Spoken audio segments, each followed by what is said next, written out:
Life has a strange way of throwing surprises at us, and for me, it all began on a cold Monday morning.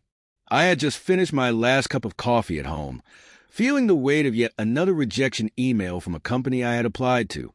My job search had been an uphill battle, and my savings were thinning out fast. But that day, something unusual happened. As I scrolled through my emails, a subject line caught my attention: urgent. Interview invitation. Today at 2 p.m. I blinked twice, ensuring I wasn't imagining things. The email was from a company I didn't recall applying to, Orion Dynamics.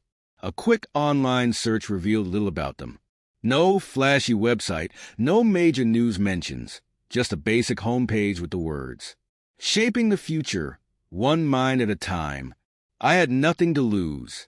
If this was a scam, I would walk away. But if it was real, it could change everything. A mysterious company. At exactly 1:30 p.m., I stepped into a towering glass building in the heart of the city. The receptionist, a young man with an earpiece, greeted me with a knowing smile. "You must be Alex," he said. "Welcome to Orion Dynamics. Follow me." I was escorted to a large conference room where a single chair awaited me at the center of the space. 5 individuals sat across from it, their expressions unreadable. "Mr. Alex Carter," one of them finally spoke. "Tell us, what do you believe is the most important quality in an employee?" I hesitated. This was unlike any interview I had attended before. "Adaptability," I replied, my voice steady. The panel exchanged glances. One of them, an older man with piercing eyes, leaned forward. "Then let's see how well you adapt. The test begins." Without warning, the lights flickered and a soft mechanical hum filled the air. The wall behind them parted to reveal a massive screen, displaying a scenario. You are leading a team on a crucial project. The deadline is 24 hours away, and 2 key members have quit. Your boss is unreachable. What do you do? I was no stranger to pressure, but this felt different. Was this some kind of psychological test? I took a deep breath and answered as logically as I could. First, I'd assess the remaining team members' strengths and redistribute tasks. If needed, I'd prioritize critical aspects and negotiate for an extension while ensuring transparency with stakeholders. Silence. Then, a slow clap echoed across the room. The older man smiled. "Interesting response, Mr. Carter. You may just be the person we're looking for." I had no idea what I had just stepped into, but one thing was certain. This was no ordinary job. I walked out of the interview room with my mind racing. What had just happened? This wasn't a normal hiring process. No talk of salary, benefits, or even a job title. Just a bizarre scenario test and a cryptic response. "Mr. Carter," the receptionist called out as I made my way toward the exit. "Congratulations. You start tomorrow at 8 a.m. I turned back, startled. "What exactly is my role?" I asked, still uncertain if I had accepted anything at all. "You'll find out soon enough," he said with a slight smirk. For now, just beyond time, something about Orion Dynamics felt off. But against my better judgment, I showed up the next morning. First day, first mystery. At 7:55 a.m., I walked through the massive glass doors once again, expecting an orientation or at least a welcome meeting. Instead, a sleek badge with my name, Alex Carter, Operations Division, was handed to me by a security guard. "Use this for access," he said. "And remember, no personal devices beyond this point." I looked around. No one was chatting near the coffee machines. No idle scrolling on phones. Everyone seemed intensely focused on their work. It was unlike any office environment I had ever seen. A job unlike any other.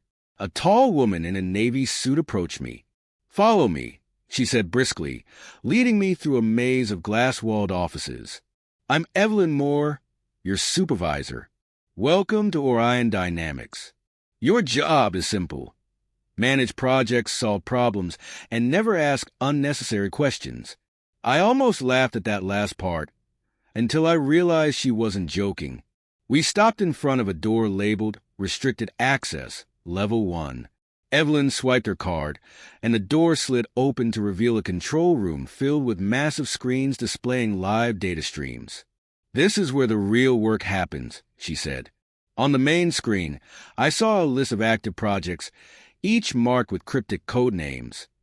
Project Cypher, Operation Apex, Initiative Nexus. "What exactly do we do here?" I asked. Evelyn's lips tightened. "We solve problems before they exist. That's all you need to know for now. The unwritten rules." Over the next few hours, I was bombarded with information. Orion systems were unlike anything I had ever worked with. There were no official policies, only unwritten rules that everyone seemed to understand. Never question a directive. If a file disappears from the system, act as if it never existed. If someone is escorted out of the building, do not ask why. Do your job well, and you'll be rewarded. Ask too many questions, and you won't last long. It felt more like a secret intelligence agency than a corporate firm. As I tried to process everything, a sudden alert flashed on the screen. "Critical incident. Immediate response required." Evelyn turned to me. "Time to prove yourself, Carter." I took a deep breath. Whatever this company was hiding, I was now a part of it, and there was no turning back. The moment the critical incident alert flashed on the screen, the energy in the control room shifted. Every person at their workstation straightened. Fingers poised over keyboards, eyes locked onto their monitors. Evelyn Moore didn't waste a second. She turned to me, her expression unreadable. "Carter, you're about to get your first real test," she said. "Follow me." She led me through a side door into a smaller, dimly lit room where 3 employees were already working feverishly. Large monitors displayed a complex network diagram, flashing red at multiple points. "Status?" Evelyn demanded. A young analyst turned in his chair. "Unexpected data breach attempt, but it's strange. It's not coming from outside. It's internal." My stomach dropped. "An inside job? On my first day?" Evelyn's gaze flicked toward me. "Carter, this is where you prove yourself. Find out who's responsible. Fast. Digging into the unknown." I sat at an open terminal, my mind racing.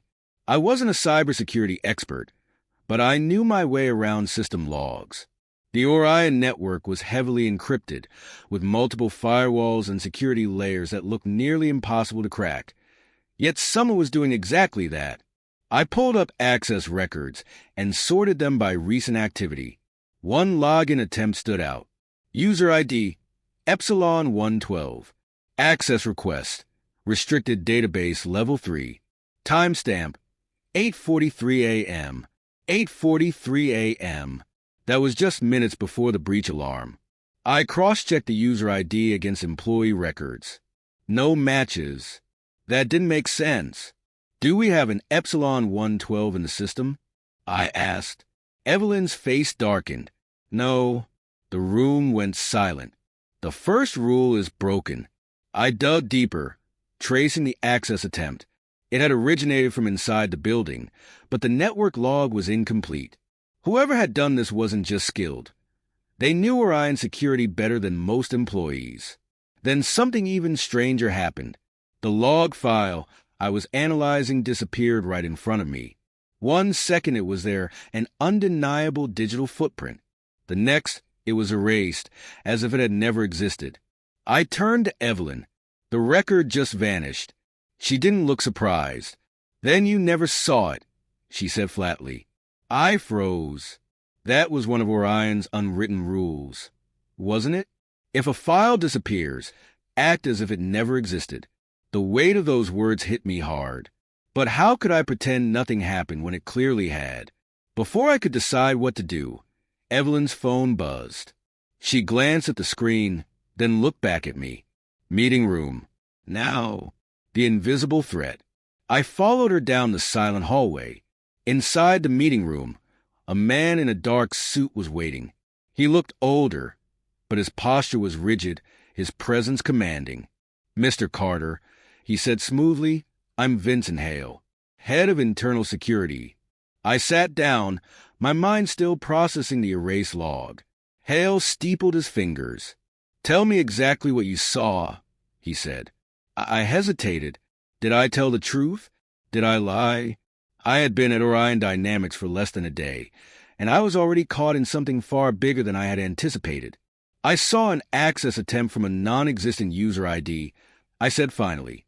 And then the log was deleted in real time. Hale studied me, his face unreadable. Then he nodded. "Good," he said. "That means you're paying attention." I frowned. "What does that mean?" Evelyn sighed. "It means, Carter, that you're now part of something most people in this company never get to see." Hale leaned forward. "Welcome to the real Orion Dynamics." I had a feeling my job was only just beginning. For a long moment, the only sound in the meeting room was the faint hum of the overhead lights. Vincent Hale's words hung in the air like a loaded gun. "Welcome to the real Orion Dynamics." I swallowed hard. And what exactly does that mean? Hale exchanged a glance with Evelyn before folding his hands on the table. "It means that whatever you thought this company was, forget it," he said. "What we do here isn't public. It isn't something you'll find in a job description. And once you know the truth, there's no walking away." A chill ran down my spine. A hidden agenda. I had suspected from the beginning that Orion Dynamics wasn't just another corporate firm. The secrecy, the unwritten rules, the vanishing log files, it all pointed to something bigger. But now, hearing it outright, I wasn't sure whether I wanted to know more or run. Evelyn tapped a few keys on her tablet, and the large screen in the room flickered to life. A live feed appeared. Multiple windows showing different locations across the world. Cities I recognized, some I didn't. And then I noticed something strange. Each feed had names and timestamps overlaying the footage. Some names had green tags next to them. Others were marked in red. I pointed at the screen. "What am I looking at?" Hale leaned forward. "Patterns. Predictions. Prevention." I frowned. Prevention of what? Evelyn finally spoke. "Of events that shouldn't happen. A job bigger than I imagined." Hale clicked on one of the feeds, zooming into a street corner in a city I recognized, New York. A young man was sitting at a cafe, typing on a laptop. His name flashed on the screen. Michael Trent, status. Yellow alert. A set of data points appeared beside his name. Emails, financial transactions, travel records. "Michael Trent is about to make a decision," Hale said. "A decision that could alter the course of something much bigger than himself. Our job is to ensure that decision goes the right way." I shook my head. "You're tracking people? Influencing them." Evelyn's expression remained neutral. "We don't influence. We correct. We step in only when absolutely necessary. When someone becomes a risk to the bigger picture." I exhaled. "And if they don't cooperate?" Hale's gaze didn't waver. "Then they disappear." My pulse quickened. "Disappear how?" Evelyn turned off the screen. "That's not something you need to worry about." Yet, the choice that wasn't a choice. I ran a hand through my hair, trying to process everything.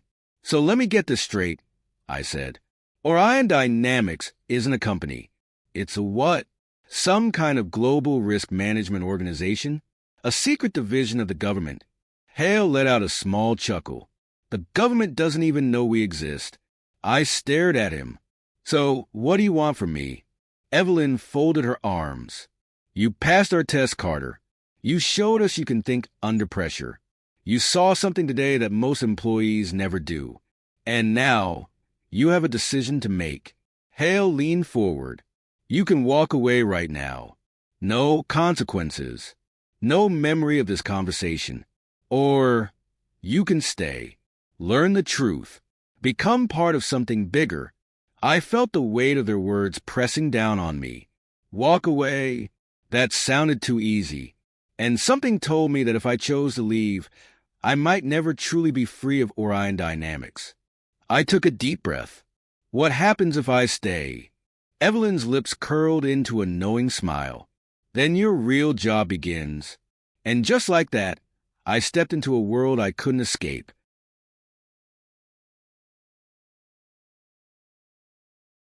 The weight of my decision settled in the moment Evelyn handed me a black folder. "Read it carefully," she said. "This is your first assignment." I opened it, scanning the document inside. The name at the top caught my attention immediately. Michael Trent, status, yellow alert. I had seen this name before, on the surveillance feed in the meeting room. I looked up. "You said this guy was about to make a decision." "What decision?" Evelyn pulled up a tablet and slid it across the table. On the screen was a flowchart of possible outcomes.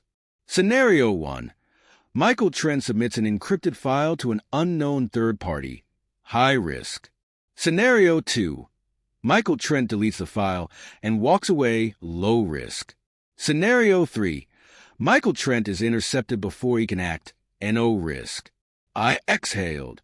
Intercepted. Meaning? Hale leaned forward. "That's up to you, Carter. Your job is to make sure Scenario 1 doesn't happen. By any means necessary. A new reality."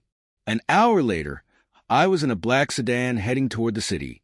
Evelyn sat beside me, tapping away on her phone. A man named Connor, whom I had just met, was driving. "Michael Trent works for a financial firm," Evelyn explained. "He recently gained access to a classified client list, one that was never meant to be seen." I frowned. "What's so special about a client list?" Evelyn smirked. "Let's just say some names on it don't officially exist." I stared at her. "You mean government assets? Intelligence officers?" She didn't answer. She didn't need to. "Michael doesn't know the full weight of what he's found," she continued. "But if he leaks that file, it won't just be a corporate scandal. It could collapse entire operations." I shifted in my seat. "And how do we stop him?" Connor, the driver, finally spoke. "We talk to him first. If he listens, we walk away. If he doesn't, we handle it another way." I didn't like the sound of that. The meeting. At exactly 8:15 p.m., we arrived at a quiet cafe in Manhattan. Michael Trent was already there, sitting alone at a corner table with his laptop open. He had no idea his entire life was now under a microscope. Evelyn nodded at me. "You lead the conversation." My heart pounded as I approached. I had been in high-pressure meetings before, but nothing like this. "Michael Trent?" I asked, pulling out a chair.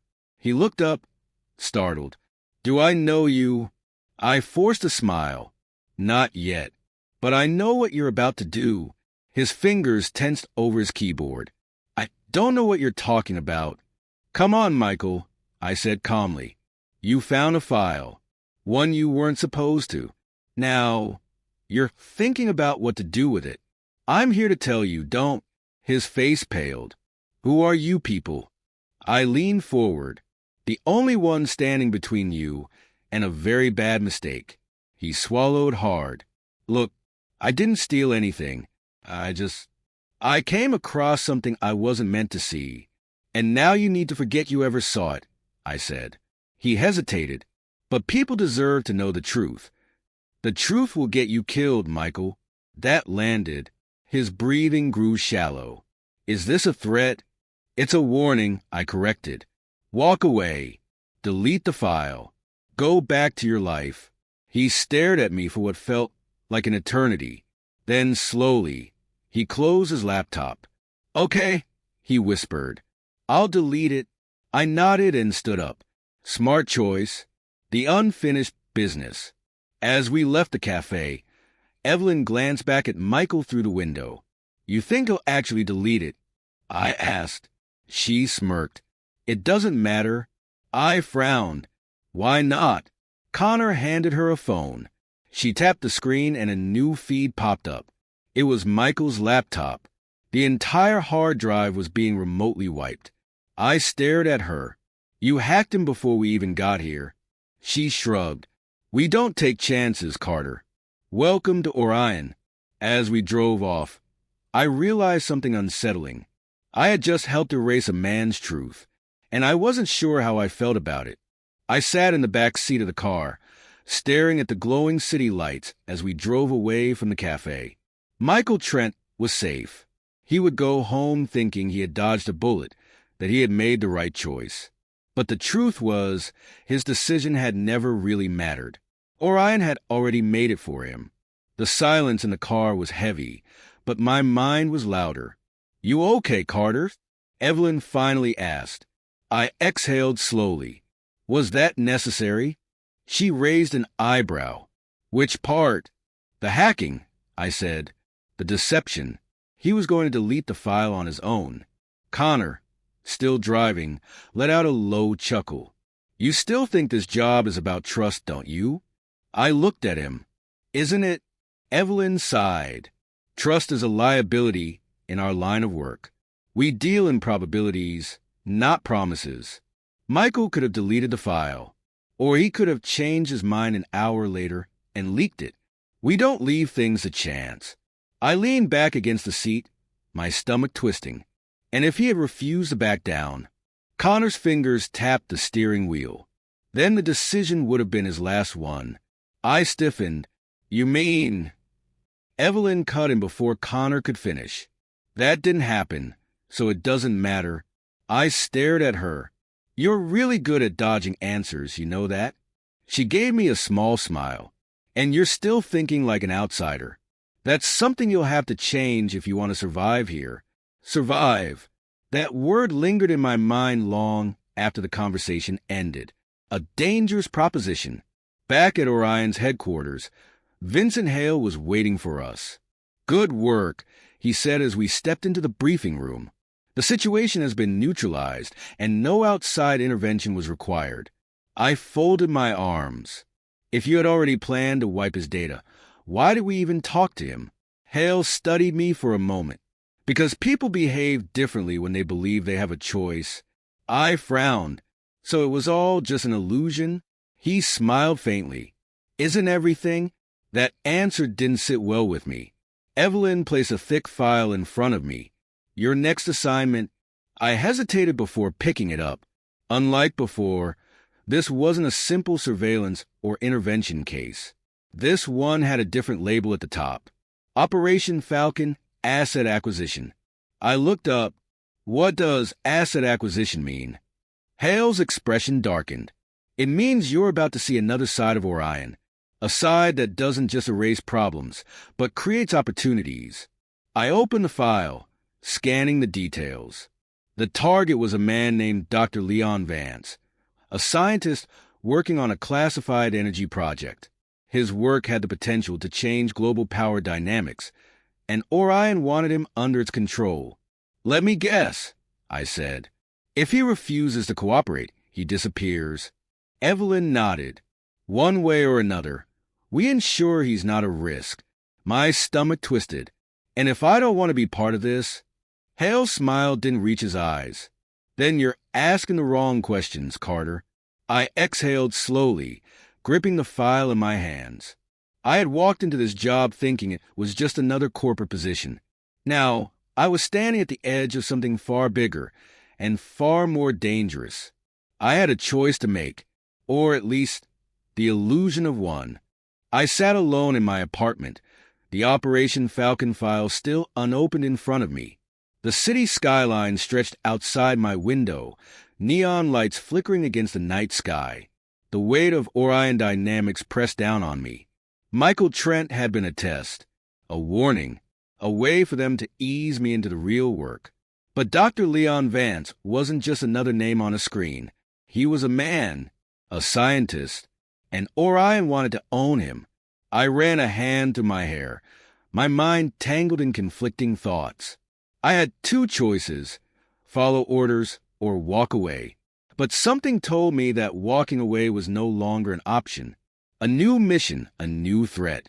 The next morning, I arrived at headquarters, the file gripped tightly in my hand.